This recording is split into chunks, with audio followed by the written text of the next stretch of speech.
Welcome to this week's Reject Boise Upzone video newsletter. We want to let you know that, again, remind you there's the one-page flyer on our website, rejectboiseupzone.org. And this is the flyer that you can download and hand out to your friends, family, neighbors in Boise to help educate them on what really happened when the city council passed the upzone in June, and also some of the major changes that they made between the city council public hearings and the time they passed the council. Most significantly in our mind is the fact that they removed the incentives for affordability in the new zoning code, which means the builders that are building properties no longer have to do things or build homes or apartments with affordability in mind. They can instead choose to go the sustainability route, and that is doing things like all electric appliances, low irrigation landscapings, and energy related things and design aspects that they can do in the building. Prior to the city council passing the zoning code, it was written affordability and sustainability, meaning builders and developers would have to meet both of those criteria.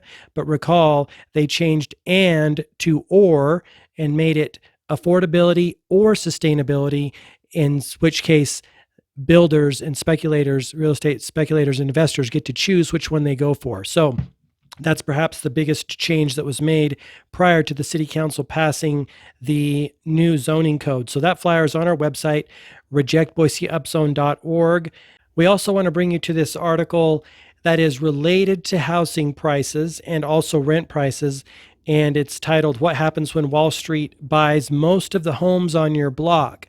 It's probably no secret to you that Wall Street, including the major investment companies in the world, BlackRock, Vanguard, and State Street, are buying up single-family homes. And as you'll read in this article, they are buying up homes in the middle, right? Not necessarily luxury high-end homes.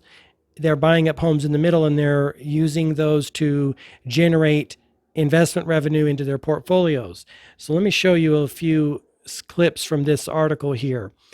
What they're finding is that the problem is becoming, a real problem. The situation is becoming a real problem because they're reaching almost monopoly in some places around the country. The other thing that's happening is that we saw a little bit of this assumption being propagated in the upzone, the talk about the upzone that happened prior to the hearings in June. And that is this idea that there seems to be an assumption that Americans or younger generations do not want to own. And that may or may not be the case. This quote says, "They say they can rent you the American dream, but I know hundreds of people who don't want to rent, they want to own," said this person.